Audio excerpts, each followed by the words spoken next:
the virus, and later was forced to apologize and recant that particular publication. Now here again, the same lab is on the spot there, but now coming from Kiambu Central MP Jude Njomo.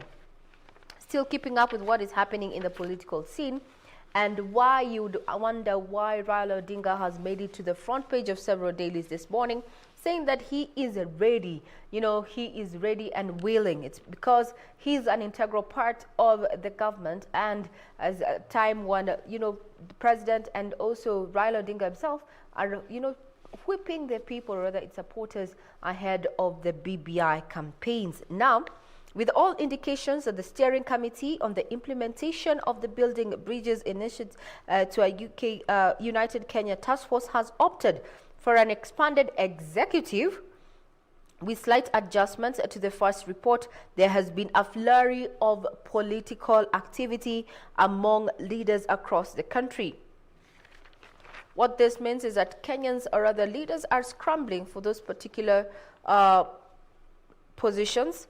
Now, Uhuru and Raila have a 9-point agenda. One of them is that ethnic antagonism and competition. President Kenyatta and Odinga say Kenya has witnessed a lot of push and pull, and we all know whenever we go to the polls, we all remember that I come from Central, the other person, and Ram comes from Luo Nyanza, while Doreen comes from the Western region. Every time when you go to the polls, Kenyans remember where they come from and they forget about their patriotism and nationality. So the issue of the inclusivity, national ethos, corruptions, shared prosperity, responsibilities and rights. Termed there is that it is a season of political dirty games. How about we look at what is happening in sound and picture in our political scene as prepared by Gladys Mungai, or rather one of our reporters actually. That happens to be Kevin Washira, who puts that into perspective. What is happening in the political scene as leaders strategically place themselves for positions under the BBI?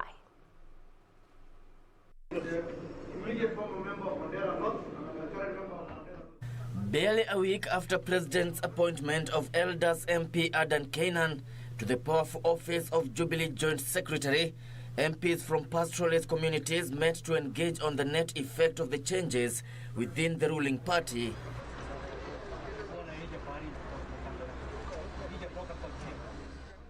Established under Article 17 of the Jubilee Constitution, Kainan becomes the de facto coalition spokesperson, superintending parliamentary business. In addition to being President Uhuru Kenyatta's point man in both houses of parliament, Kainan will speak on coalition matters, while Secretary Generals will focus on their own parties. Leader majority hapo zamani alikuwa ni mtu kutoka kwa wafugaji, na yeye ndio alimpatia hiyo kazi, na kwa mapenzi ya Mwenyezi Mungu imefika wakati ambao lazima atoke hapo. President angeweza kumpa hii kazi ambayo amempa Mheshimiwa Kainan kwa Mkenya yoyote ambaye anatoka pale popote katika nchi yetu tukufu ya Kenya. Lakini tumeona ya kwamba ametuheshimu, ametuonyesha mapenzi yake kwa kumpa wadhifa hiyo ya secretary ya party yetu huyu Mheshimiwa Kainan. The pastoralists vowed to support the president's agenda, particularly on the Building Bridges initiative. That we, the people from northern Kenya and the larger pastoralists, feel like the BBI document belongs to us, because the person chairing the BBI is none other than our super senator, our father figure, Senator Yusuf Haji. We have a lot of confidence in his leadership. That is making changes. We would appeal to him and request him that he can make more, we can request him to make more appointments within our regions, because we have the numbers, we are many, and we are also ready. Actually, we are ready, and like yesterday, to support him for whatever issues he wants to make, especially at this particular moment.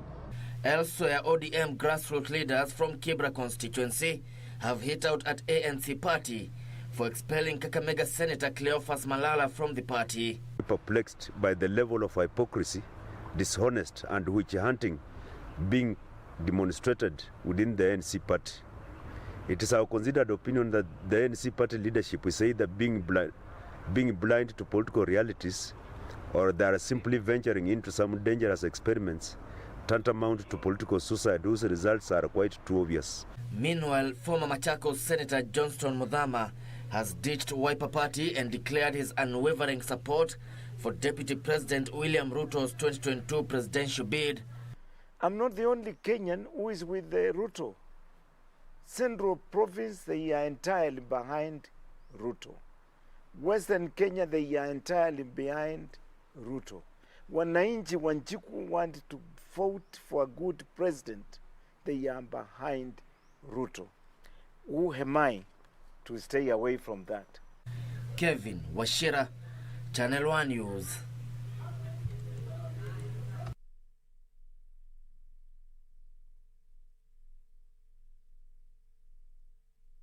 Now that report by our very own Kevin Washira is what takes us to the next step. Let's head over to the world of business, where we have in the hospitality industry, the heavily battered hospitality industry that is eyeing reopening will have to undergo a new phase amidst the COVID-19 pandemic.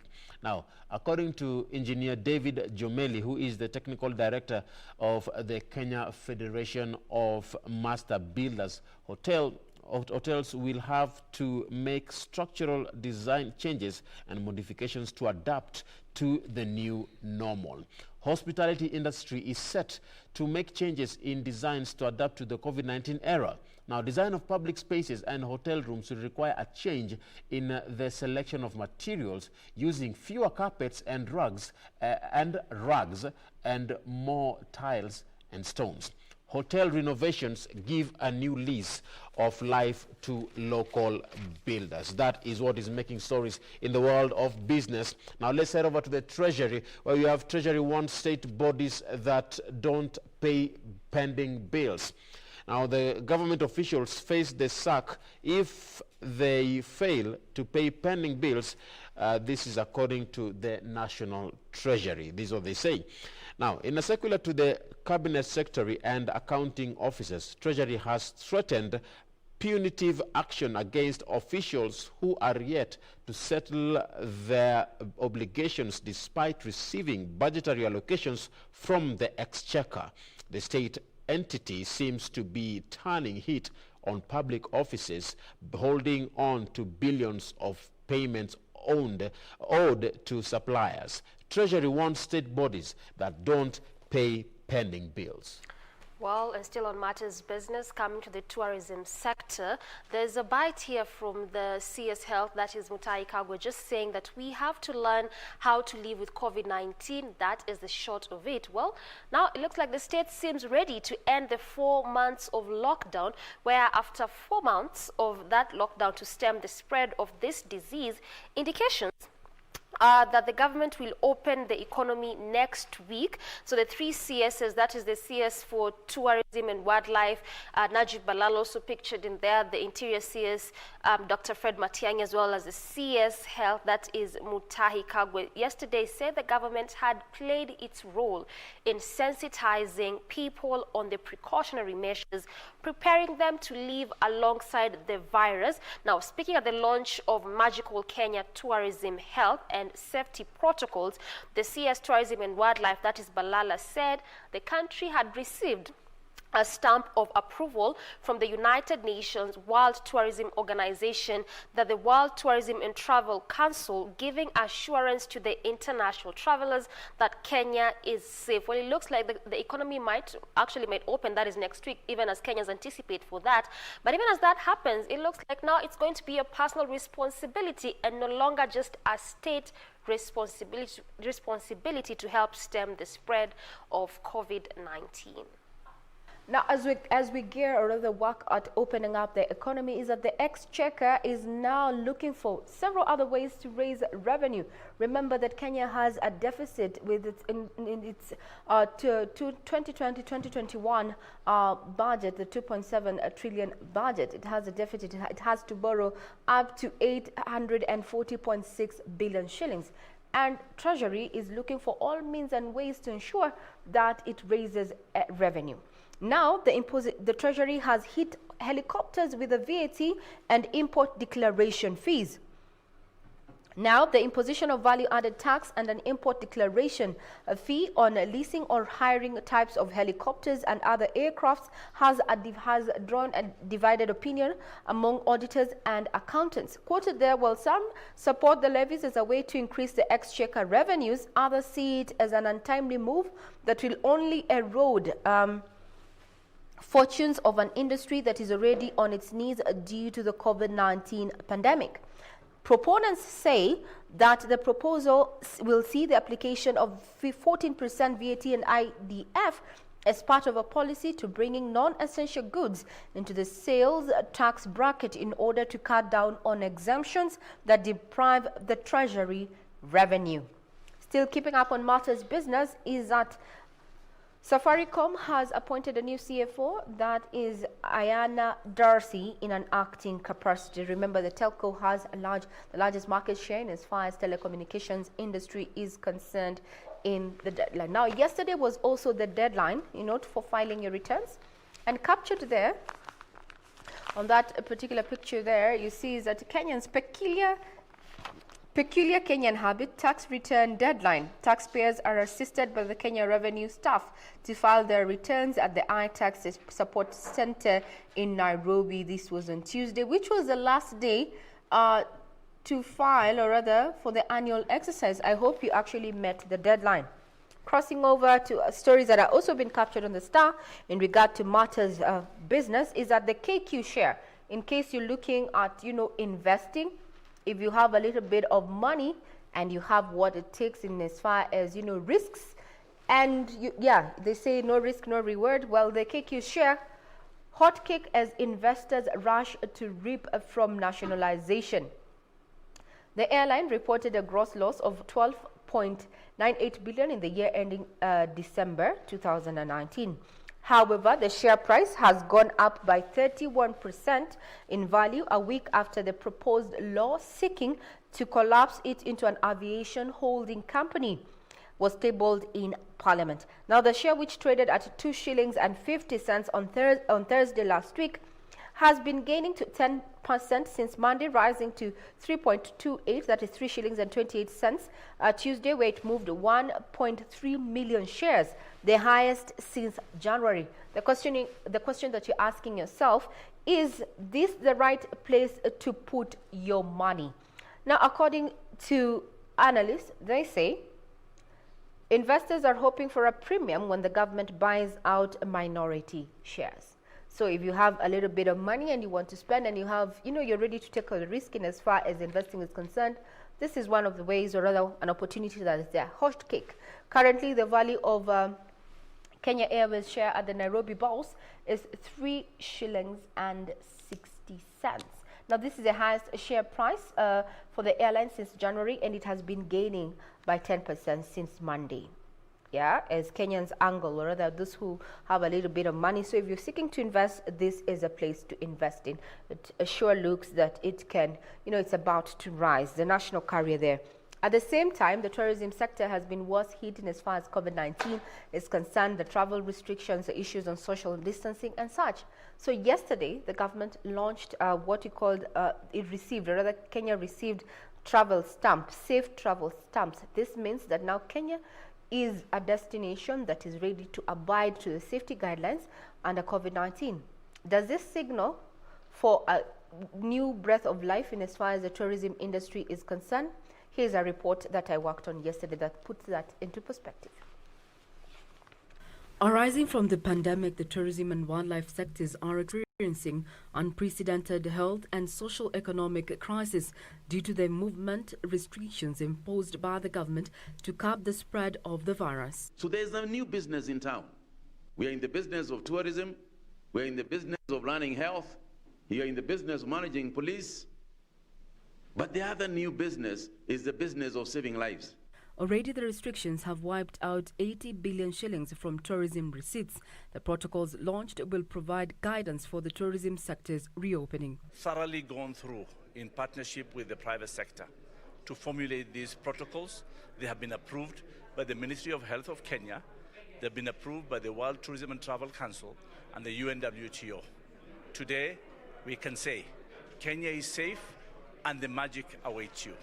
To meet this recognition, Kenya had sent the protocols drafted by the National Tourism and Hospitality Protocols Task Force to the World Travel and Tourism Council and the World Tourism Organization for validation in line with the global reopening of tourism and travel protocols. These protocols are very important to recover the trust from the traveler, and WTTC is giving you the Safe Traveler stamp because they are at the level of the global private sector. Tourism and Wildlife Cabinet Secretary Najib Balala says the protocols seek to achieve institutional, operational and staff preparedness to ensure service provision meets required guidelines aimed at preventing the spread of COVID-19. We will remain very committed to supporting this sector even as you work on revival strategies. The sector is staring at massive losses due to travel restrictions, and as such, to remain afloat, industry players a safe experience for visitors, rebuild trust and confidence, and implement enabling policies to jumpstart business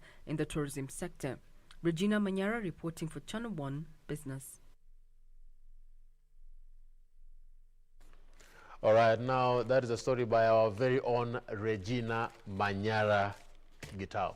Well, let's head over to the world of sports.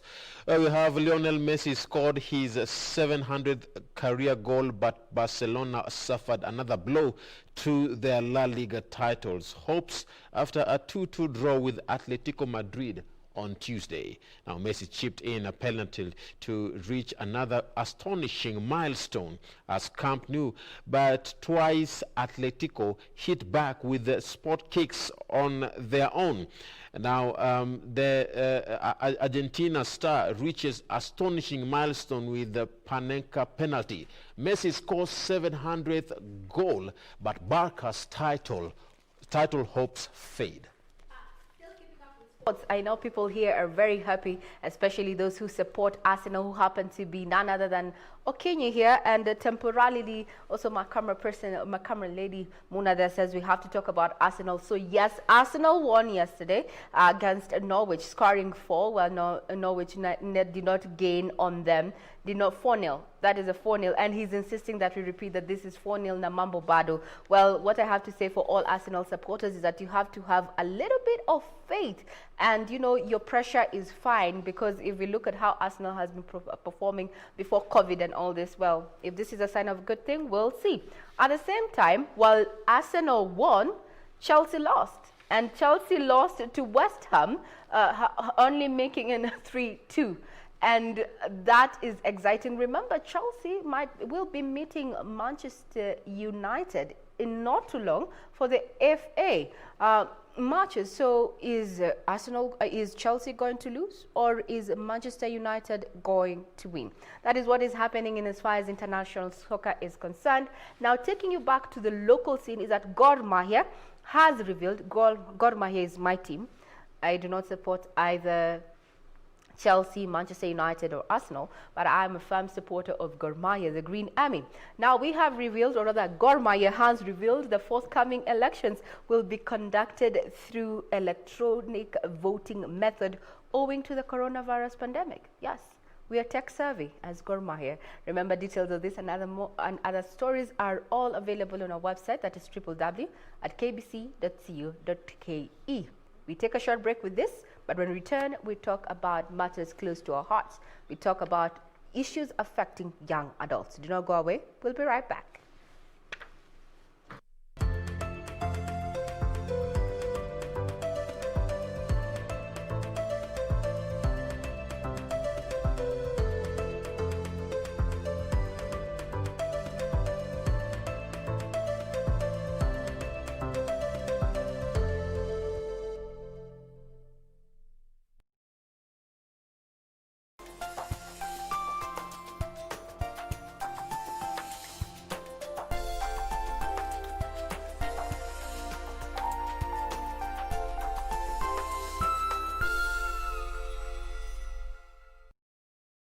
Next on. Ngoja niulize jamaa, nani hapa hivi amepimwa hivi majuzi? Para kwa Mwangi, si ni 10 bob. Sijasema kupimwa weight. Saa hizi kupimwa HIV ni haraka na ni bure. You are the reason I live. Gospel singer Johnny Akpanke's songs have lifted spirits and healed wounded hearts. This famous song was birthed during a dark and desperate time in Johnny's life. Growing up, Johnny had a passion for music. God is real. God is real. Oh, God is real. Kukuwa na HIV si eti ni mwisho. Wewe uko nayo? Mimi nilishapima. Afya bora, maisha bora. Jipime, jiinue. The entertainment and creative industry is facing significant disruption from the COVID-19 outbreak. Theaters have been closed, production schedules altered, events cancelled, yet demand for online content such as streaming and gaming has surged as people stay home. So how are producers engaging their consumers differently? What new techniques are being used to create and supply content? And what's changing about consumer demand and behavior? This is The Breakdown, BBC Africa's COVID-19 special program, helping you make sense of the crisis.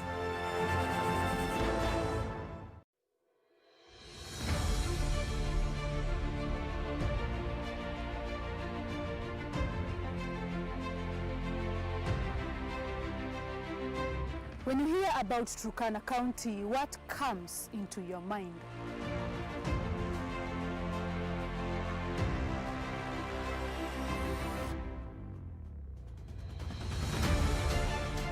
Turkana County has more to offer than just the story of drought, and Project 254 has a different perspective, that of hope, mchanga yetu kumbe tulikuwa nafikiri ni mbaya.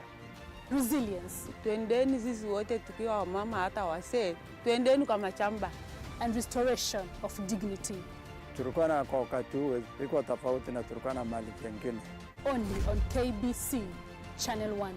On the next episode of Tena usiniite.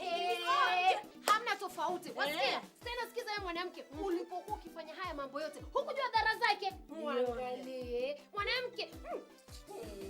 Jamani. Wajua Linda ametoroka wewe. Ametoroka? Mwenda wapi na? Hayakuhusu. Haba usiseme kitu. Hata usiseme. Liona nijiseme. Hatujali kazi zenu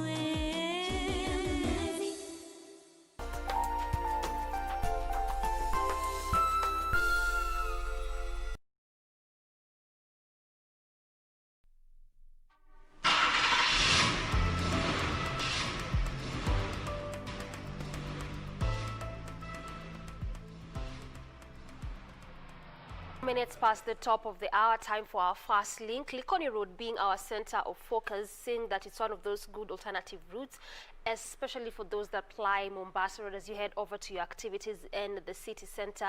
Now, this road branches off from Mombasa Road, just around the Airtel house there, and it doesn't look so bad. So clearly, for those that are coming from Mombasa Road, actually past just before you get to Bellevue, this could be one of those routes that you may want to use as you're heading over to the city center, because clearly I can tell you for sure that past this area, just as you head over to Bellevue, to Capital Center, around the Nyayo Stadium roundabout, as you come over through Uhuru Highway to the CBD, then the traffic at this hour sometimes becomes very unbearable. And also just from what I've spotted on the map earlier on, it looks like there's a bit of a gridlock there. So clearly, Likoni Road could be one of your good alternative routes. Now, these are for people that are coming from Imara Daima, from Syokimau, as you come to the city center, Athi River, Kitengela as well. So this could be one of those routes you may just want to use. Now, it's also important for me to mention that this is, again, one of those areas that was just under reconstruction to erect an overpass. This is around the Likoni Enterprise Road, a project that has taken over 7 years. It hasn't yet been completed, but at least the process is ongoing, is coming along well since it was begun again. That was sometime mid last year. So clearly this, as one of those routes, as one of those alternative routes, is again just really not looking so bad. So that just goes to show you that that reconstruction process that has happened there is not really, you know, at least it's serving its purpose, because on both lanes clearly there's barely any traffic. Just next to the to the Nyota tires, that's just where there's a bit of a traffic snarl up, but even at that, it is really manageable, because it's just a small section there where there's a bit of a gridlock there, but throughout the entire road, moving swiftly, no traffic at all on both lanes, clear ways. This is again clear ways, of course, for those that are, you know, coming from Mombasa Road and even just from South B, Likoni, going all the way to the city center. But now coming to Mombasa Road, just as you leave that area, coming next to Bellevue Footbridge, again just a bit of a traffic snarl up there, but also this is only on that lane that is leaving the estate, that as you come to the city center, that is just where there's a bit of a traffic, but on the other lane it's actually moving at a pretty fast pace. Now on areas where it's next to a footbridge or even a bus terminus, like I keep mentioning to you, oftentimes we expect to see heavy traffic snarl up, especially in the early morning hour or even the evening hours, because of the rush hours. So that ultimately means there's really quite a number of activities in this specific times of the day. But as of now, next to that Bellevue Footbridge, there's barely any traffic. Just next to the bridge, as you branch off to Popo Road heading all the way to South Sea, that's just where there's a bit of a traffic build-up. But again, in as much as it's there, but it's also quite manageable. And of course, that is also what this orange color is indicating there. But look, that has actually changed, because traffic again on the other lane, it wasn't like this. That is on the lane that is leaving the city center as you head over to the estates. That has just changed right now. Also, I keep telling you time and over again that traffic changes every single minute. Earlier on, it was green all through, just as you branch off to Popo Road. On that specific area, that is just where there was a bit of a traffic build-up. But now that situation has changed altogether, and traffic is now being witnessed on both lanes. That is the lanes that is leaving the estates that climb Mombasa Road as you head over to the city center, as well as the one leaving CBD, that is town, as you come over to the estates. In fact, just traffic there, but in as much as yes, there's traffic, but at least it's moving at a pretty fast pace. But just as you leave Likoni Road, coming through next to Bellevue, traffic is actually moving at a pretty slow pace there before you just get to that Bellevue Footbridge. But also remember that, you know, this bridge and many other bridges that are along this road, they were just installed to reduce on the number of death cases, and also to at least reduce on the heavy traffic flow along Mombasa Road, given the fact that this is one of those busy roads. And I keep telling you the reason as to why it's one of those busy roads.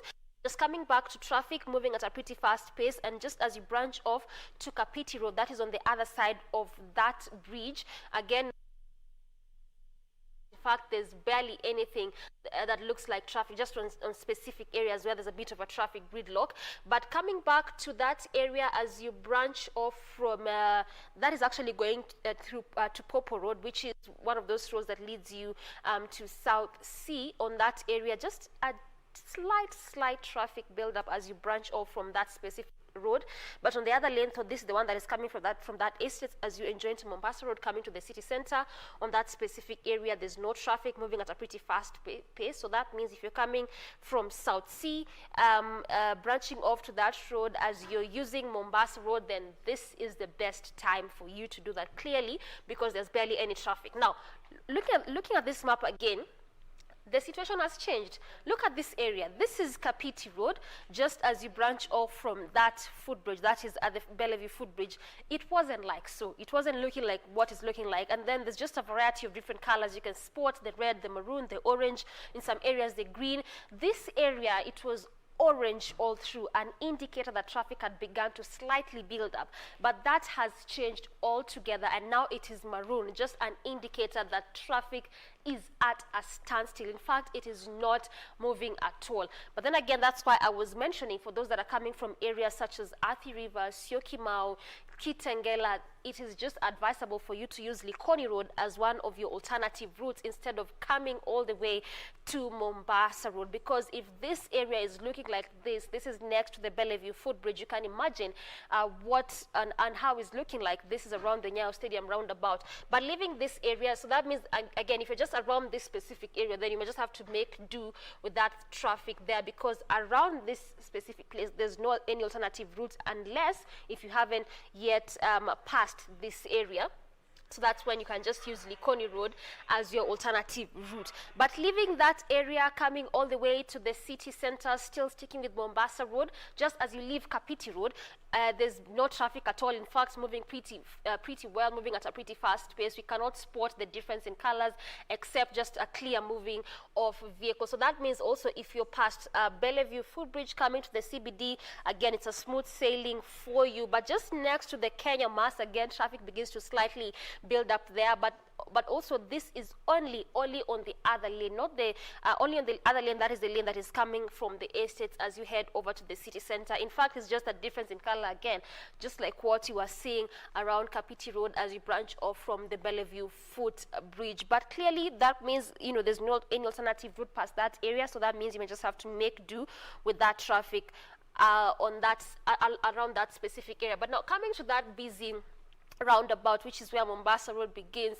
This is the Nyayo Stadium roundabout, and it connects to Uhuru Highway going all the way to the city center, to Langata Road, Lusaka Road, as well as also Mombasa Road, which is what you're trying to focus on, and even just trying to look at any extra alternative routes, if at all there are any.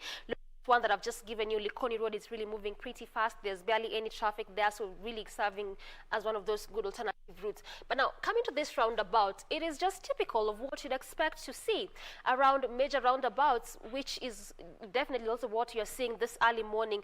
This is around the Nyayo Stadium roundabout, traffic throughout the entire roundabout. But on the lane that is branching off to Lusaka Road, it's clearly moving pretty fast. Only on that. Specifically only on the lane that is coming from the estates as you head over through the roundabout, coming to Langata Road, going to Mombasa Road, as well as Uhuru Highway. But I mean, at least if you're leaving the roundabout, not even in fact if you're leaving, actually if you're leaving the roundabout going to Uhuru Highway, still the traffic gridlock there is also quite unbearable, because it is just at a standstill, not moving at all. And just some bad news there for those that are leaving Langata Road and you're already at the Nyayo Stadium roundabout, or even leaving Lusaka Road, or even Mombasa Road, and you're already at this roundabout, then I can tell you for sure you may just have to make do with that traffic, because past this specific area there's no any other alternative route. And that is why when I began this link, I just want is one of those good alternative routes, and just like what we saw there, it is still serving its purpose, because there's no traffic. So that means if you're past that area, then you may just have to make do the traffic here, because there's really heavy gridlock in some parts, and even in some in some areas, in some parts along this road, it's not moving at all. It is at a standstill, and that is just what you are witnessing as you leave the roundabout and joining to Uhuru Highway, going all the way to the city center. But also it's because Uhuru Highway is one of those busy highways. So that's that in terms of traffic this morning. Just trying to look at some of the best alternative routes for those that ply Mombasa Road, which our center of focus has been around Likoni Road. Very much for that detailed update there. We call her Doreen Arange, but fondly refer to her as Traffic Marshal A1. I'm Regina Manyara, is still with us. Thank you for creating time. Being a Thursday, we focus on matters around children. Children falling into the category that all those who are below the age of 18, and as our parents back then used to say, that provided you are under my roof, then you are a child. So this morning we're talking about not teenagers this much, we're talking about young adults. People who are in transition from, being referred to as children to become adults. Have we taken into consideration their challenges and their needs and wants as grown-ups? Are they included in policy making decisions? Do they feel that they being left out has somewhat curtailed their potential. This morning, we are addressing young adults and putting into perspective their challenges and going an extra mile and saying their recommendations going forward. It is hashtag Kids Talk. That's a hashtag capital K, capital B, capital C, Kids Talk. KBC Kids Talk, and our Twitter handle is at KBC Channel 1. Mine is at Ray Manyara. We have at Ram Aguko, at Doreen Arange. What are your challenges as a young adult? And better yet, how do you think these can be addressed? To take us through this conversation, I have a guest with me in studio, and that is Caroline Mombi from the University of Nairobi. She's a student and she's studying criminology and social order. Thank you for your time, Caroline. Thank you so much. Then on location, I have various guests drawn from different parts of the country. Maybe we can just have them wave at us. Let's wave. Let's wave. I can see Natalie. I can see Jerry, I can see all of them. They've come on board to just share their experiences and help us just chart the way forward in regards to having an inclusive, policy that takes care even of young adults, not just being clustered as children, and they want to be heard. Remember, our Twitter handle is at KBC Channel 1. Mine is at Ray Manyara. Let's get tweeting. Give us that feedback. We want to hear what you have to say. Now, over the last few weeks, the country has been milling over results that we have a rise in teenage pregnancy. When we say teenage, some of them fall into the category of 16 and 17. These already are classified as young adults. They may be teens, but they're young adults. Now, what do the young adults think needs to be done to have them included in the policy or other decision making, and do they feel left out? Now let's start off with Caroline Mombi. You're here with us. Yes. From where you sit, being in the university, just open up for us this conversation. Do you think that we have adequately, or rather, the grown-ups, when we say grown-ups, is that adults have included you in decision making process, or are you left out? What do you think? What's your take? When it comes to decision making, for me personally, yes, I've been included in so many decision making, mostly at home, in my class, mostly because my class is more of a social class, so you have to give out your views, and not everyone is given that opportunity, because some are told that your opinion doesn't really count that much, because you're still a kid, you're still a teenager, you're still trying to grab and know what life is all about, because they say, we are all grown-ups, we know more than you do. But yes, most of the time we're not really given that opportunity to open up and to share what we really think can help us work as youth and as teenagers. Yes. Now, other from just being, left out in the decision-making policy, what do you think, what other challenges are, uniquely met by young adults, those in transition? You're not yet an adult per se, you're still relying on your parents, but you have some semblance of independence in thought and purpose. Yes. That is a very shaky situation to be. Yeah, you're not a child, you're not an adult. Yes. What other what challenges do you feel are unique for this demographic? One, it is you're not sure. You're not sure of am I making the right thing? Am I making the right decision? Will this take me to a level where I'll be helping out other people? That is one thing that you're not sure. Because you're not on a stable land. And then secondly, it is more of your foundation. How was your foundation laid when you were still young? Was it a firm foundation that you were able to go and seek for advice from other people, or were you in a foundation where you are always alone? You are always not sure of who to go and seek for, because you don't even have a role model. You don't know the right place to go and ask for the opinion. And it also comes to for me, I usually see it's how you have been raised. I've been raised in a Christian family, and I've been raised by also authoritative parents. And when it comes to them, they usually tell me that you have to make decisions, but you have to first of all seek guidance. You have to pray first. You have to like go and ask for, because I have role models, I have mentors, I have places where I can go and ask for advice. So they tell me that is what you're supposed to do first, because right now I'm in Nairobi, they're in Mombasa, and right now I might say I live alone, and they're in Mombasa. I'm 20 years old, so they expect me to fully know, like, you're supposed to live this way, this is the time you're supposed to do this, you know. So it is more of also how you have been raised up, how your parents, how you have been nurtured since you are a young person. Yes. Now, that is Caroline Mombe, who is a student at the University of Nairobi pursuing criminology and social order. 20 years old, living in Nairobi while the parents are in Mombasa County. During these times of COVID-19, where there's restricted movement, well, she has to rely on herself to make decisions. And she says, correct me if I'm wrong, Caroline, that you've had to make decisions and your upbringing has, you know, helped you chart the way forward. Yes. Now, what I've heard is issues of your opinion. You feel that young adults are not given an avenue to just express themselves. And even if it's there, the statement comes in, your opinion doesn't count, you're a child.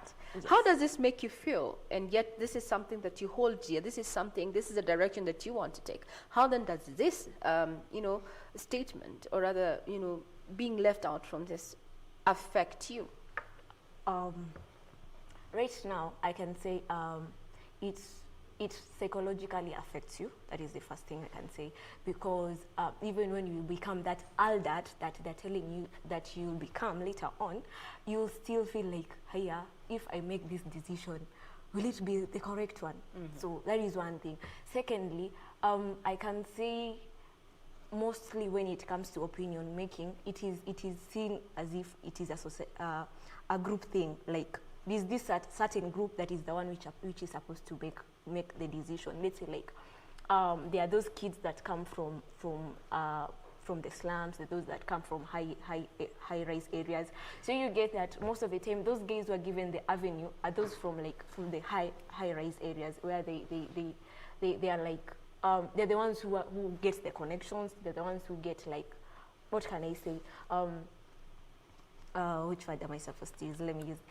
Let me help you there. Yes. That the people who are financially or come from a financially stable backgrounds often have the cream of everything that you're going. Yeah. We'll address that, the issue of the sense of entitlement and privilege from the elite. Social injustices that make it very difficult for certain adults from different backgrounds making it in life. But what I can say is that where you come from, a proud daughter of a carpenter. But do we say? So let's move from Nairobi County and expressly from the studio, and we go to Busia. We are live from Busia, and our guest this morning. Let's see them on air. Abdi from Busia. Kindly unmute your mic, Abdi.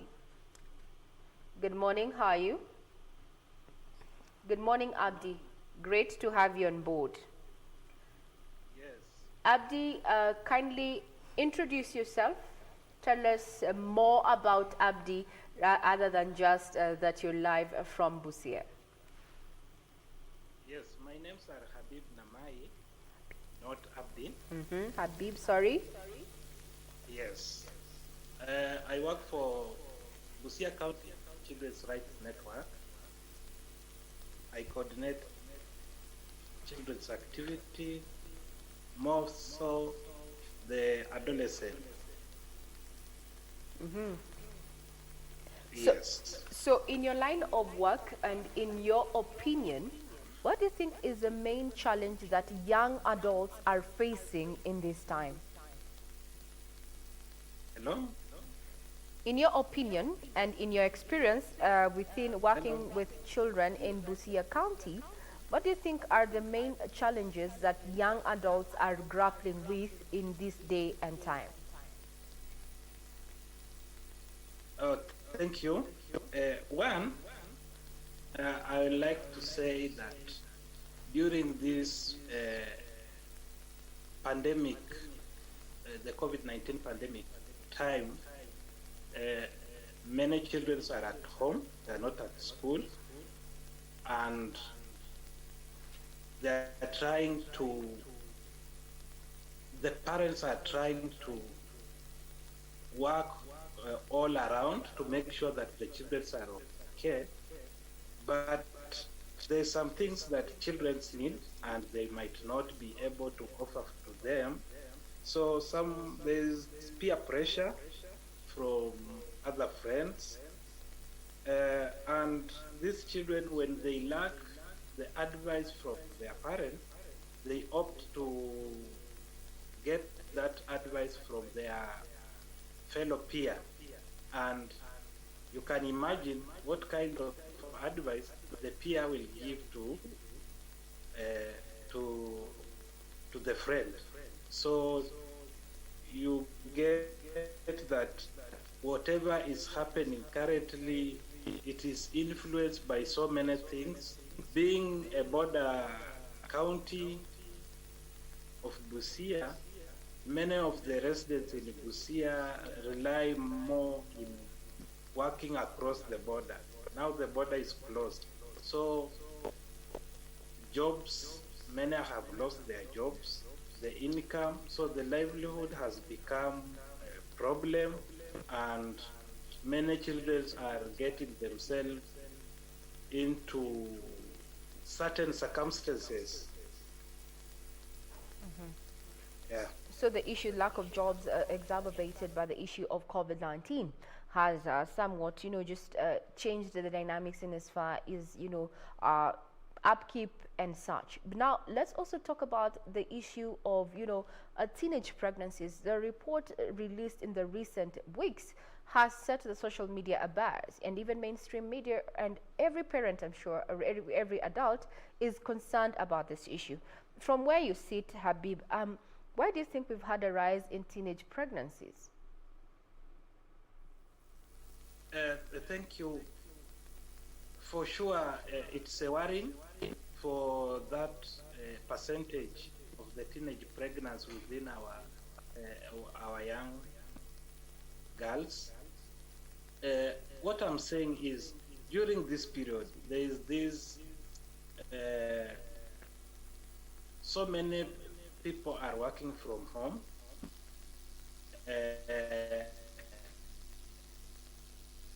As when you consider our lifestyle, our current lifestyle, our households, our houses are not like, we prefer to borrow sleep. There's what we call borrowing sleep. Like, your house is not enough. Most of the time when the kids come back from school, we are used to, you are sent to go and sleep to your uncle place, to your auntie. Now even the auntie, all her kids are around, so the place is full. And maybe there is a neighbor where maybe you can get the space, so you are sent there to go and borrow the sleep, and that has contributed much.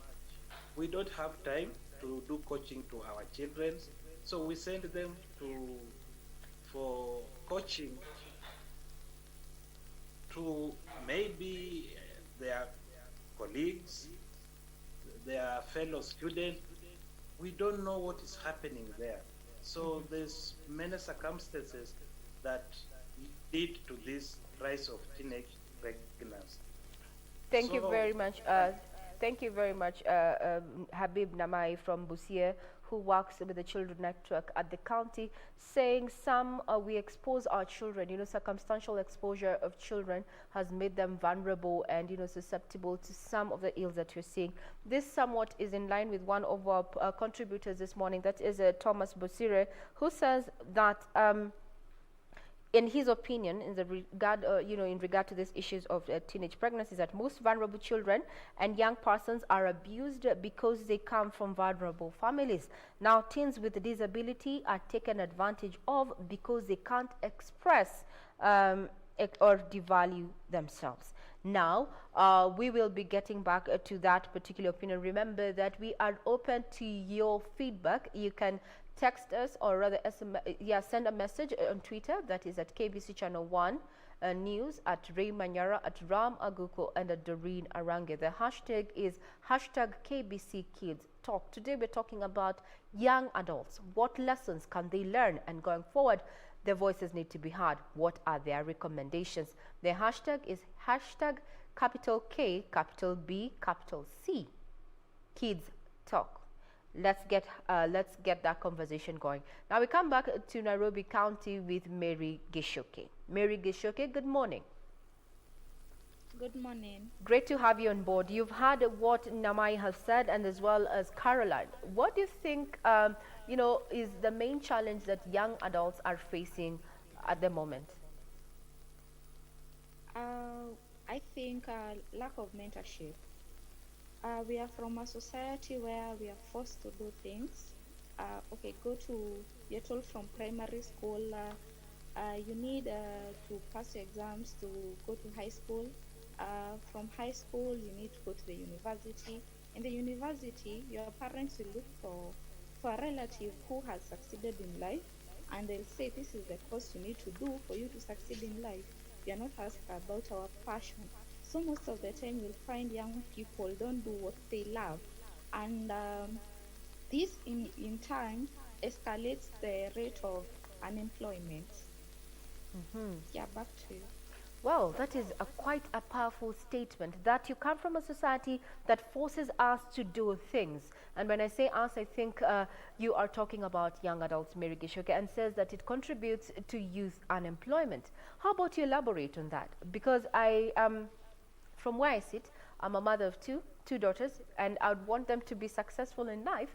So when you say that we force our children to make decisions that are tailor-made for us and not them, I'd want to hear more about that. Mary, maybe you can elaborate on that. From the societal place, we are not given a chance to say what we want. An example, I have friends who can become very good artists, either drawing or singing, but the society views that as, you know what, this is not course good enough to be taken up. So you have to become a doctor, you have to become a nurse. You get someone goes to the university or higher institution for years, for maybe to 7 years, but later on they are not passionate about that, so they won't even take it up to go look for a job. Even if they get a job, they won't be motivated enough to stay in that job.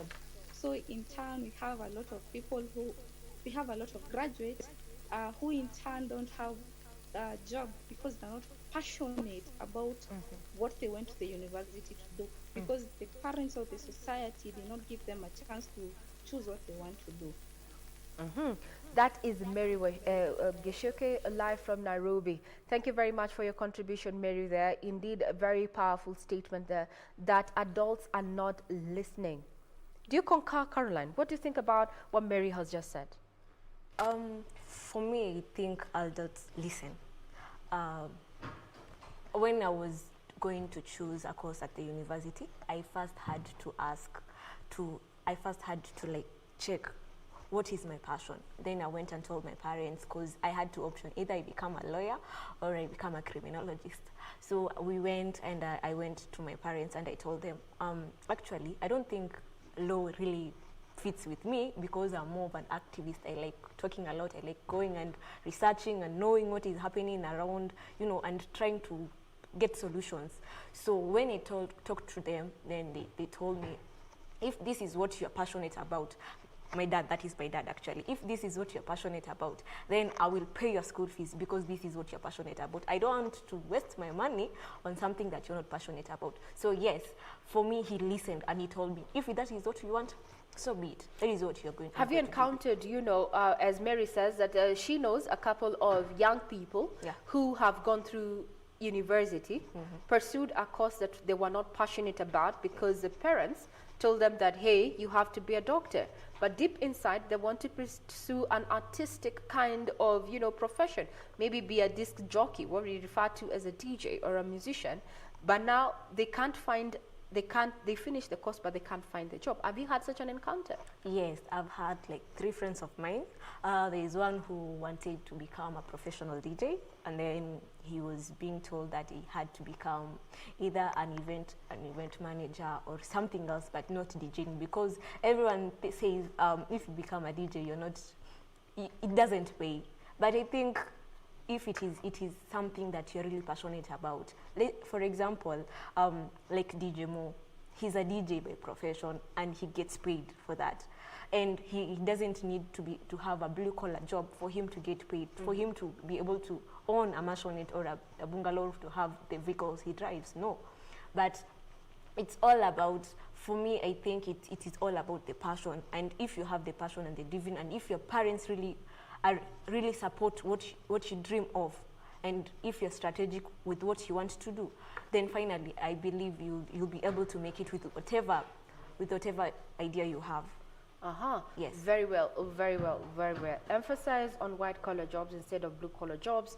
Career choices are where most you find that that's where young adults differ with their guardians and parents. Now, not bring other than just career choices, the issue of then at what point do you think, or what do you think needs to be done to ensure that this crop of people, this demographic, the young adults, where do you think is the right platform for them to be heard? For me, I think first of all it has to start from the nurturing age, whereby I like using an example of myself because from an early age I was being advised, I was being mentored, and I remember when I was in class 5, I joined this group known as CRC, Child Rights Club, and it was being sponsored by CAC. I think you know the director. Yes, Mr. Timothy. Yes. So for me, I think that time when they were doing the mentoring and they were telling us, this is your right, this is what you're supposed to do. That is when you came to realize, yes, you have rights, but now as you continue, you also have responsibilities, and when you grow up, that is when you continue growing up. That is when you come and realize, yes, I have the rights and I have the responsibilities, and the platform CAC has been enabling me to perform them out, to no, yes, I have this right of going to school, I have this right of being given fundamental necessities, but now what are you going to do about it? So if we get such organizations that nurture you, and they also talk to your parents, and they also tell you they also talk to your parents, and they also bring you both together. I think that it can help in this kind of age and discussion. Yes. That is Caroline Mombi, a student at University of Nairobi pursuing criminology and social order, age 20 years, says that for her experience growing up is that the parents were around and they listened. However, other young adults, including Mary Geshoke, she feels that adults are forcing young adults to pick or rather make career choices that they are not passionate about, and this in one way or another has contributed to the rise in unemployment among the youth. given that they went to school, they finished successfully their tertiary education, but they just can't find themselves pursuing what, or rather just living out the dream, because what they studied is not what they really were passionate about. What is your take in regard to just, challenges that the young adults are facing currently, and what do you think needs to be done to just change their life? Now we have Jeremiah. Good morning, Jeremiah. We can see you there. Kindly unmute your mic. To you. Thank you for having me at KBC. So just give us an overview. Kindly introduce yourself, Jeremiah. Tell us where you are, how old you are, and what you just think about challenges that are faced by young adults currently. Thank you very much for having me at KBC. I'm Jeremiah Muteti from Msambweni, former Child Rights Club member. And I think the thing which is supposed to be done is for parents to know what their children want, to be friends to their children. Most of the time you find our parents don't give us the chance to talk, express ourselves, know what we want, know what we are going through. They just assume that all is well. As long as you wake up in the morning, you are there, you just seem fine, they think you're fine. But the big issue is that most of the time, young adults and children normally suffer because they don't have somewhere to express themselves. That is the biggest problem. So I think parents and adults need to give children opportunities to express themselves. At the same time, they need to be friends to these kids. Talk to them, be open. You find I have a problem as a young adult, I have a problem as a kid. I can't talk to my parents because maybe, the moment you tell them this is what I'm going through, they get hungry at you. Sometimes you find it is very hard to approach them. At the same time, we need to give them the opportunity to know who they are. They just understand themselves, and I think with that, it can be very easy for them to grow and become responsible citizens in the future. Jeremiah, I would want to know, you've said that parents need to befriend their children. Tell us, how old are you, and what is your relationship with your own guardian? Do you consider them your friends? Yeah, I'm 24 years old right now, and my relationship with my parents is very okay. And I want to thank CAC for the support they have given me as I was growing up, since I was in primary school. They've been supportive to me. They've given me exposure to know my rights, and this one has helped me to have a very fantastic relationship with my parents, because through the exposure, the seminars I've gone, my parents were involved in them, and it was very nice for me to know my rights. And also my parents were able to understand what as a kid I'm supposed to be done, and they have given me the maximum support I deserved as I was growing up, because I was able to talk to them. It was very easy for me to express myself to them because I learned my rights. At the same time, they had also learned that it is very nice if they give me opportunity to talk to them and express myself as I'm growing up. So CAC has helped me a lot as I was growing, by giving me the exposure I needed, and teaching me who I am, what are my rights, and how I can also support the other kids as we are growing up in the community. Very well. Thank you very much, Jeremiah Muteti, live from Sambweni, saying that parents need to befriend their children, and that the parents should also forget, or rather stop judging their children much, and just listen a little bit more. Now, how about we cross over to Nakuru County, where we have Nkatha. Good morning, Nkatha. Unmute your mic, Nkatha. Good morning to you, Regina. Great. What do you think about, what is your contribution to this conversation this morning? First of all, I'd want to echo what Habib said in matters of teenage pregnancies, because as it is right now, we have seen skyrocketing numbers. And honestly, it's very alarming.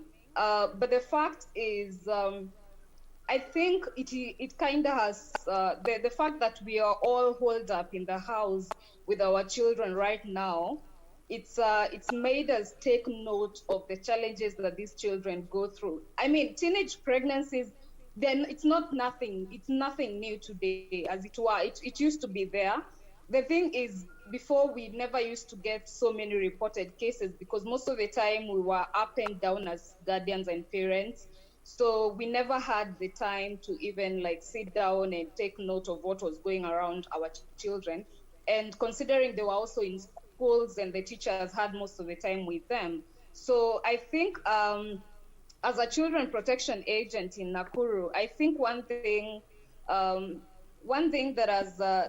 is really coming out clearly is that as parents, we're now concerned that our children are going through this, and I mean, it's not anything new. We've gone through this before, but now the challenge is, as parents, we don't know what to do next. So most of the time, like I was handling a case where a child is pregnant as we speak, and she was defiled by the mother's boyfriend. And unfortunately, now the mother doesn't know how to go about it because this man is seen as a provider to this family, and the child is also part of the family. So the mother has to choose between this man and the child. So as a guardian, she has no clue on where to start. So I think the best solution for some of these things is to sensitize the parents on where to start, what to do in case of those things happening, because they happen. It's not like they don't happen. They will happen, and they happen. So when they do, kindly let's sensitize the parents on what to do when it comes to supporting the children and being there for them. The other thing that I'd want to talk about in terms of career and guidance, I mean, personally, my mom knew, like, since I was about 3 or 4 years, she knew I loved children. But when it came to choosing the selection at the university, I was told to do BCom Finance. So, I mean, technically, you cannot relate where children and finance is coming in, you know? But now we are glad that you are already on the right path. Thank you very much. Thank you very much, the Ankata, saying that indeed the parents wanted her to take finance, but she stuck to her guns. We're happy that she's working with children, and says that this is a high time that parents also got sensitized on how to better protect their children. Then, thank you very much. Now we're joined by Jackie Njeru. Jackie, good morning. How are you? Jackie, good morning. Good morning. Glad to have you on board. How about you just give us a brief introduction of who you are and where you're live from? Oh, thank you. I'm in Nairobi. My name is Jackie Njeru. I'm a journalist and a mentor to so many young women. Let me start by saying that I am so proud of you, Caro Munene. We've walked the journey with you from high school to now. You're all grown up. I'm so proud of you. Caroline, what do you have to say about that? Thank you so much. Yes, she has been my friend for a long time, and we have grown up, and we have also been trying to mentor young girls because for her, she has got a story. She has a really deep story, I can say. How about Jackie? You share that deep story that Caroline seems to be in on, and we are not. We'd want to know your story. Given what we're talking about right now, is that, you know, lessons that you can learn from young adults, from their challenges, and they want to be heard. What are these recommendations that they have going forward that we have them fully included as we're making our decisions, as, you know, as policymakers are making those decisions? Jackie, the floor is yours. I think one of the biggest challenge that young people have is social media. You want to be like so and so. You want to dress like so and so. For me, it was really difficult because I'm seeing a certain journalist somewhere, and at that time I was in college, and I'm like, I want to dress like this one. I want to look like this one. I want my makeup done like so and so. So fighting that thing was really, really, really hard. And another thing is that when I was growing up, I had confidence issues. And I think that's one tough thing that young people go through when you're not confident enough to say no or to resist something and all the bad company and blah, blah, blah. So that's one thing that I am sure that is a bit challenging to most young people. And one advice that I would tell young people, is especially the young women, is that a confident woman is a beautiful woman. When you have the confidence to beat all the odds, when you have the confidence to say no to something, when you have the confidence to walk away from your challenges, it's really encouraging to your own life in everything that you're going through. Mm-hmm. A confident woman is a beautiful woman. Issues of confidence, issues of peer pressure exacerbated by the uptake of social media. That's what we have from our guest there, Jackie Njeri, who is live from Nairobi and happens to be a friend to our guest this morning, who happens to be Caroline Mombi, saying that she struggled with, confidence, but she's here, she's smiling, and she's where she wants to be, and she's headed, and also offering issues of mentorship. We encourage you to keep on sending your feedback. If I can just, how about I read one tweet as we prepare our next guest, and this is from Rafik, that is at search for Mufti on Twitter, says, Rafik from Mombasa, the maturity of moral responsibility is wanting with a population that is faced with no responsibility to social, cultural, and traditional platform. As the young adults can make only personal decisions, but very poor in social decision. That's what Rafik says, that young adults can make only personal decisions, but are very, very poor in social decision. What is your take? What do you think? Why do you think we are spiraling the way we are spiraling, especially young adults, in regard to young adults? We have a guest there. I can see you on split screen. Good morning. How about you introduce yourself, Mura? We see you unmute and introduce yourself. Where are you live from? Tell us something. Hi everyone. Great. Hi Regina. Hi Carol. Good morning. Good morning. How are you? My name is Purity Mora. I am 21. I am a student at Kenyatta University. Very, very enthusiastic about what is about children and mental health. And I'm from Nairobi. Yes. Child advocacy and mental health. Now, just before you go, we got you on board. We had Jackie, who's a journalist, saying that young adults are struggling with issues of confidence, issues of self-esteem. From where you sit, you're 21 years old. Do you think it's so? Do you think it also has a role to play in as far as mental health is concerned? How confidence, how you bring your self-esteem. Is there a correlation? Yes. Is okay, there so I correlation do agree. to self? Yes. Is there a correlation of low self-esteem to mental health? Yes, it does play a huge role in how we perceive ourselves. Now, it is very, very important to note that how you perceive yourself projects in how you see others and how you treat others. And it goes down to the whole society, because you are a mirror of what the society is, and the mirror is a society of who you are. And I think over and above everything, the main problem that we have is opportunity and failed systems. So right from the family unit to our education system, in higher to the universities, even to our government, I think we are all to blame for every single thing right here. So the fact that we have failed systems kind of just brings it all in to get down to that child's self-esteem. If we do not give children opportunity to express themselves, to be who they are, it is very, very hard for them to even grow and be the best they can ever be. And this comes in when Mary was talking about the way our parents do not allow us to do what we want. Now let's be realistic here and think about it. When you're an artist, which systems are then placed to help you prosper? If I'm not sure if maybe there's the board of artists, but there's really not much they can do. So our parents want the best for us. But if there are no systems that have been put in place to ensure that we thrive in that field, we'd rather do something else. They'd rather tell us to be doctors because they know doctors, perhaps they do strike. They do strike because of their wages and whatnot, but doctors have higher chances of succeeding than artists. So failed systems have really come strong to just put us down, you know.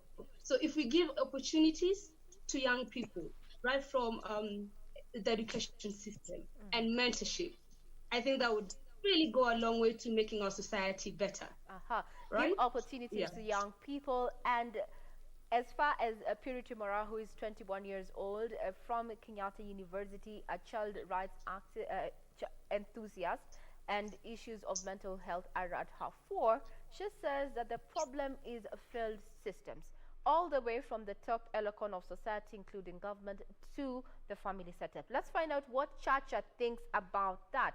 Where is the problem in as far as what are the challenges that the young adults face as far as Chacha is concerned? Good morning, Chacha. How are you? Good morning. My name is Shalin Maraga. I'm from Mombasa, but currently locked in Nairobi. You say you're locked in Nairobi. So the COVID Yeah. restriction measures found in Nairobi. How is Nairobi treating you? Is it treating you better than Mombasa? I'm looking at it on a different perspective from the single parent. Way back, how I was brought up, as a single parent, they tend to be pushed to the wall because maybe the family is too big for the single parent. And you being as the firstborn, the parent also needs something from you. So if you're told you are done with form 4 maybe, so the parent at times will like be asking you, nisaidie na ka 50 bob, nisaidie na ka 100. So you feel pushed to the wall. Also, you want to help, but because of the living standards at home, you also get exposed with these delinquent peers. You get exposed, and that is how I think you get to be endangered because peers will give out opinions based from how they are raised at home, and this makes you become quite materialistic because you'll also want to be like your peers, the ones whom you've schooled with. I'm a beneficiary from Solgidi, Saving Girls with Distress in Mombasa. They help children who are raised with parents who are sex commercial workers. So I think most the single parents become leaders to their parents instead of being their friends because they think how they were until they got early pregnancies. They don't want their kids to follow the same suit, so they'll want to become leaders to their children. Their words is the final say, giving a room or a chance for the children to also give their opinions. This makes the children feel left out, and at the end of the day, they'll try look for someone who'll give them an ear to express their opinions and their ideas. This makes the children become more having a lesser emotional bonding with the parents than the outside people. At the end of the day, they get the results, the pregnancies and the rest. Thank you very much. Quite profound take home there from our guest this morning, saying that for as long as adults, especially parents and guardians, don't give their children an opportunity to speak, then they will get someone else who is ready and willing to listen to them. And most often, this is someone who is taking advantage for the lack of communication at home and to just force themselves on them. And the results, as you've seen for her from where she sits, is the issue of teenage pregnancy pressures at home. Now let's cross over to Embu Kieni with Yate. Good morning, how are you? Our next guest is from Embu Kieni. Yate, good morning. Good morning. Your reception is a bit hazy. I don't know what you can do about that. Well, we are still getting to just get our next guest to come on board. In summary, Caroline, you've had quite a mouthful there, from Jackie, who's your friend, to Purity. And what is coming down is that the issue of the lack of communication between the guardians or parents to the child, or rather to the young adults. And it has played a pivotal role in the decisions that they take in future. Then how do you correct that? From where is it? From where I sit, I can say that it is all a matter of about the parent. What do you want from your kid? How do you want your future of your kid to look like?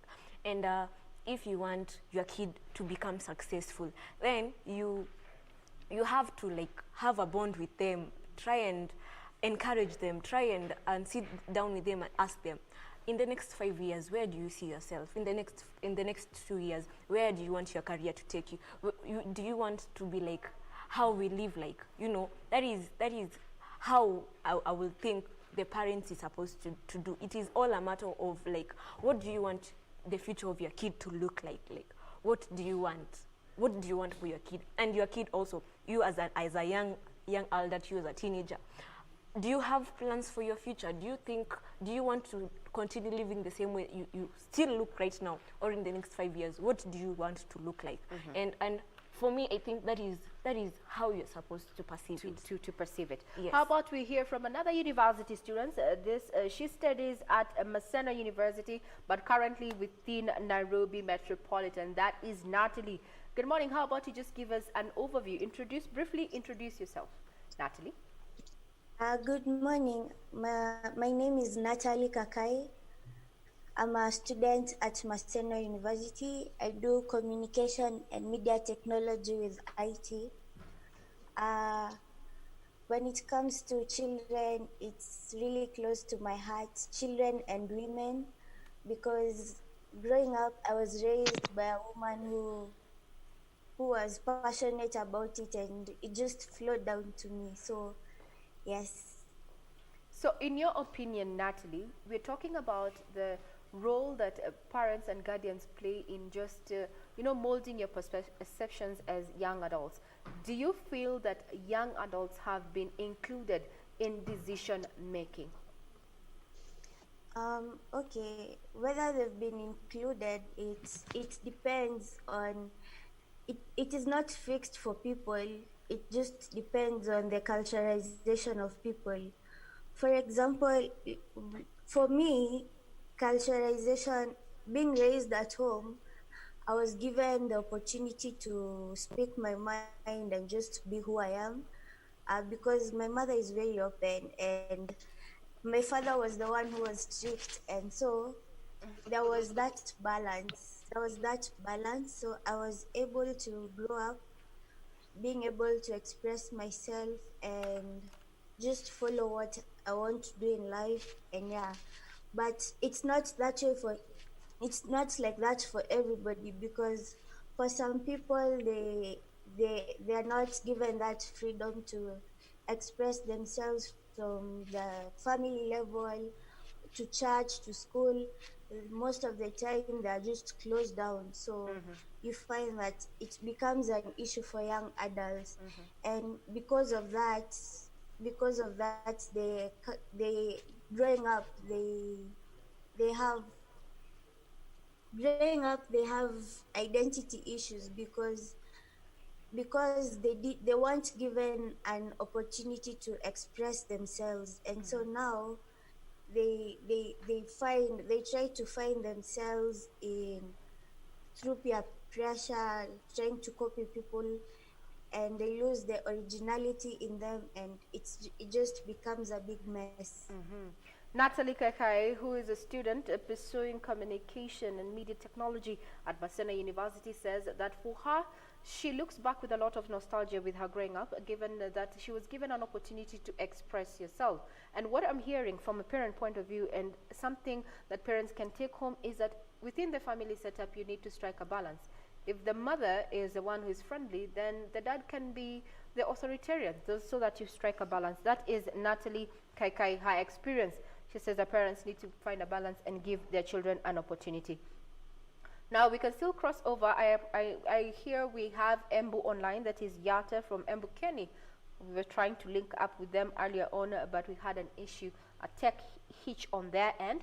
They're back on. Good morning. Good morning. Okay, it seems that you're still having that particular problem with Embu. How about we look at what other stakeholders are saying? And if I can just check on what we are getting on our social media platforms. Remember, we are encouraging you to give feedback and questions that have so far been brought about. There's a challenge, one challenge from teenage pregnancy is that there's any data for disability teens, and a major concern to society, because there's a question of children with disability are quite more vulnerable because they cannot express themselves. Also, disability and orphanhood can determine the aspect of confidence. How a teen relates with confidence will determine how far or behind he or she can be. This is Thomas Busire, who is still giving us information, or rather his views in regard to this conversation, and we encourage you to do the same. The issues around children. What do you think? Who are more vulnerable? Why are they vulnerable? Are children with disabilities more vulnerable to sexual exploitation? What's your take? You deal with criminology and social order. Yes. I can say, for me, I think it's 20%. For me, I think it's 20% because let me talk in the perspective of that person who is wanting to take advantage of the kid. They want action, and they also want movement. That is what they usually tell us. They want movement, they want action, they want something that it is not passive. So you get, probably if the girl probably doesn't have limbs, so how will she scratch him, or how will she fight him? So because you get that it's for those who take advantage of those children with disability, it's their mindset. There's a way that I think they get pleasure in that pain. So yes, and also I can say most of the time when they take that person with disability, you get that they don't get the full pleasure, because one, the person is already used to the pain of being disabled. They are not like us who are fully made and all that stuff. So the person who is trying to take advantage of that person will be like, there's no pleasure in that, because she's already used of that pain. If I rape her or I molest that girl or that boy, there'll be nothing. But yes, I remember there is one case that we were dealing with where the girl was one side blinded, and she didn't have the confidence. And if you don't have the confidence, there's no way you're going to say that you are raped or you are molested. So she ended up getting pregnant. She ended up having a bouncing nice baby boy, and she's still surviving. And we thank God that we took that guy behind bars, and he's paying for it, because you cannot take advantage of someone. Good. Yes. The law will always catch up. Now, we're still a sampling of feedback, and we have Chris Monen on Twitter, who says parents have a responsibility to guide their children, and I believe parents know what is best. Young adults, though young adults should be given chances to express themselves. Remember, our Twitter handle is still active and live. We can get, how about we get our next participant online? Joseph, good morning. How are you? Introduce yourself and tell us where you're live from. Yes, I'm Joseph Okot. Are you getting? Yes, we're getting you, Joseph, loud and clear. You're Joseph Okot. Proceed. Oh yeah, I'm Joseph Okot from Saya County. Yes, I'm currently on this pandemic leave. I'm a member of National Youth Service. I'm very great to be in this conversation, and I'm really looking upon for some progress. Now, in your opinion, Joseph, you said you're part of NYS, right? Yeah, yes. I'm a member of NYS. Good. While we were growing up back in the 80s or 70s, it was mandatory for young adults to proceed through NYS before doing any other thing. Right now, it is optional. It's voluntary. And what do you think, would this, kind of this training that you get at NYS, would it then improve on, our youth's life, a young adult's life, prepare them better for the adulthood? What do you think? What's your take? Yeah, actually, in that program and in that training, actually, like me as a teenager, coming from a vulnerable family, being in NOS has helped me a lot, and I would really like to advise other youths, if possible, many youths should pass through NYS, because there is many hardship, and with the training what we pass through. So after you have come from that training, actually, if you come out of here, maybe any job because actually in NYS we really do a lot. Mhm. We really do a lot, Now, and Joseph, maybe just with that training, uh-huh. hello, uh, yeah, I'm getting you. Joseph, I'd want you've said that this training has helped you a lot in your young life, and you'd advise other young youth or other young adults to get into the program. What has really yeah. been a life-changing moment for you during the NYS training? Maybe you can share a little bit of that. Oh yeah, with my experience in NYS, was when I was a youth, before even joined the NYS, I was actually involved in some peer groups where we used to smoke even banks, take some illicit alcohol. But immediately I joined youth.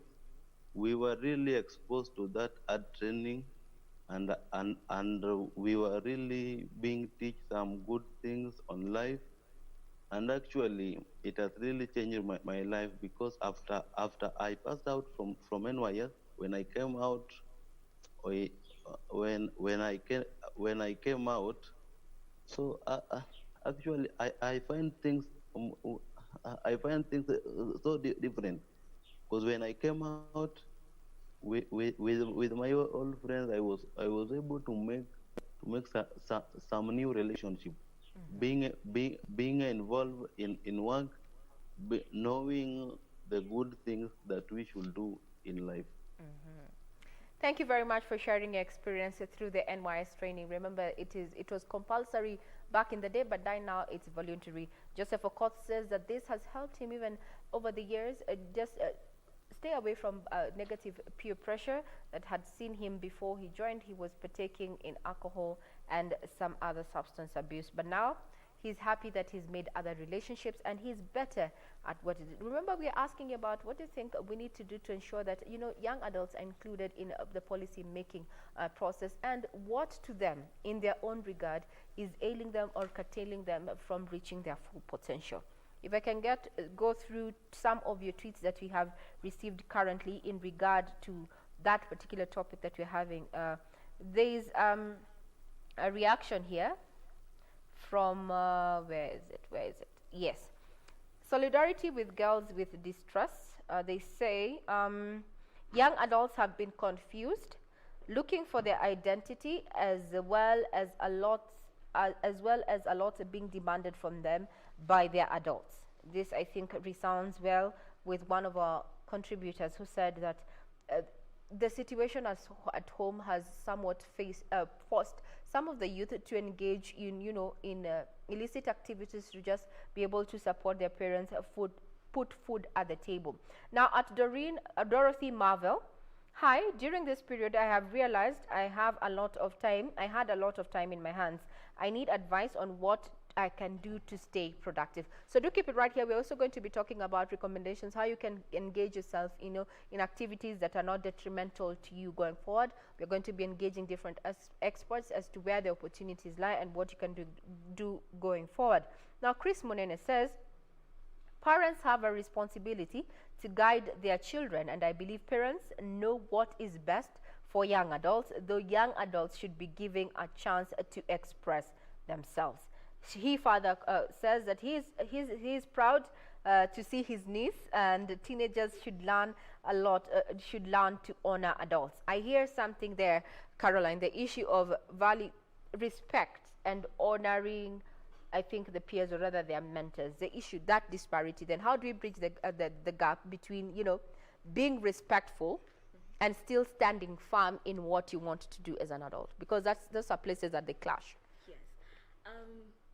Actually, for me, it was quite hard one time, mostly, can I say early last year, when I was trying to know where do the lanes lie, where am I supposed to respect and where am I supposed to, but I'm going with it. I am still working on it. I can't say that I'm fully done. And where it lies, it is, first of all, what do you have anything both of you in common? Like you need to have common grounds.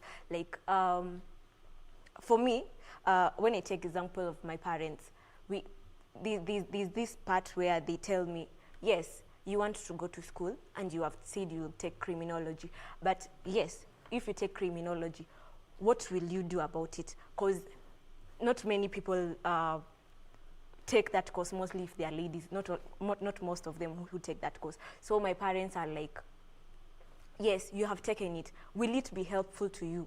So they also try to like have that conversation of, if it doesn't work, because they're always an if it doesn't work, then I'm coming in and I'm going to like show you the way, because there's no way I can allow you to destroy your life, because you have a brighter future. And I think that is where the lanes come from. It is how you perceive the other person. If you have good intention with that person, then you will always keep to each other lanes, but now you will be on specific, like, if you don't do this, I will come in. Yes. Then, yes, there's the blurring of lines in between, being respectful and also standing your ground. Now that you've already established that, going forward, taking into consideration that youth have different wants and needs, especially in career choices, as you've heard from all our participants saying that they digress, they differ. You're pursuing criminology and social order, and you've shared something that, you've heard from the other side, from these people who are committing these heinous crimes. As advice to parents, who are dealing with young adults, they're yet to go to college, or they're already in college and university, what can they learn, or what information can impart to them so that they can ensure that their young adults are safe? One, I think you really have to pray for your kids. My mom and dad pray for me a lot. My spiritual parents from Deliverance Church Mikindani, they also pray for me. They also try and talk to me. So one, I think it is a matter of like praying for your kids. And secondly, it is a matter of you as a young adult knowing what you want in life, and knowing where you want to go in life. And that, it is a matter of the parents standing their grounds. As much as they want to give you the freedom, as much as they want to please you, they have to be authoritative. And being authoritative doesn't mean that you become, you start like having those rigid laws of like, this is the law. You're going to sleep at 8 p.m. and you're going to wake up at 7 a.m. No, as much as you have the laws, let them be a bit flexible so that they can have a room for change, a bit of change, which is positive. So I think those are the three fundamental things I would like to tell to the parents. One, be spiritual, pray for your kids. If you're a Muslim, you go, you tell them how to read the Word of God. Secondly, as the kid, you have to know what you want in life, because it is not easy. It is not easy to know what you want in life. I have been asking myself for the last period of three months, what do I want in life? Where do I want to go later in the future? And thirdly, it is let the parents be authoritative, because if you become authoritative, you'll have a brighter future, and you'll never complain about your kids. Yes. That is our guest this morning, Caroline Mombi, who studies criminology and social order, age 20 at the University of Nairobi, sharing her insights and what she thinks needs to be done to ensure that young adults cease somewhat to struggle as they do to just get, or rather find, their place in society. This morning we've had several guests drawn from different parts of the country, and I'd want to thank all of you who came on board and shared their experiences. We also had Habib Nyamai from Busia County, who says that the issue of jobs and just trying to make ends meet has seen most young adults now venturing out to try and also complement what their parents and guardians are putting forth on the table. Mary Geshoke from Nairobi said that the issue of lack of mentorship and the fact that the society has forced us, and using us here, she is speaking to young adults to do things their way, yet they can, and this has, in her opinion, contributed largely to youth unemployment, saying that children should be given, or rather young adults should be given an opportunity to just pursue careers that are, they are passionate about. Jeremiah Muteti says he gives thanks that his parents are not just parents and guardians, but they're also his friends and have helped him just get, share his views going forth. We had Nkatha from Nakuru who says that COVID-19 also has highlighted gaps within the family setup that have led to circumstantial exposure of our teens, and blames this, rather has pointed out to this issue, teenage pregnancy, and parents need to be empowered as to how they can ensure that their children are safe. Then we had Jackie Jerry, who happens also to be a friend to our guest this morning. She's a journalist. She says the issue of self-esteem is something that young adults are struggling with, especially this in the fourth revolution that is driven by technology. They're seeing so much on social media. Their icons are dressing in a certain manner. They are doing a number of things, and this has piled on pressure onto them and advices. And I'd want to take this advice to heart, especially for young women out there, is that a confident woman is a beautiful woman. That's my take home this morning, and I can see Caroline nodding. Do you want to add to that? Perfect. We will not add. No more adding. We will not add into that. That a confident woman is a beautiful woman. Yes. Hold your head high. It doesn't matter if you're a size 22 or a size 6. People are grappling with how they look.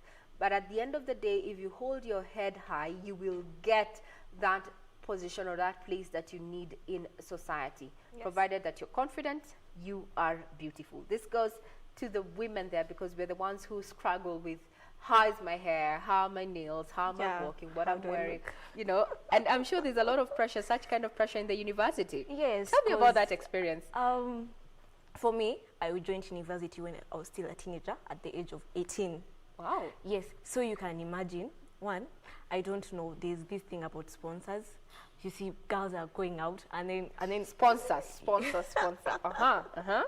So you get that this thing of sponsors, and then they're coming to you, they're telling you, I want to take you out, I want to take you to Serena, I want to take you to. I've been told that multiple of times. And what has been your response? I'm interested, because you're 18 years old, you joined university at the age of the 18. That is considered quite young.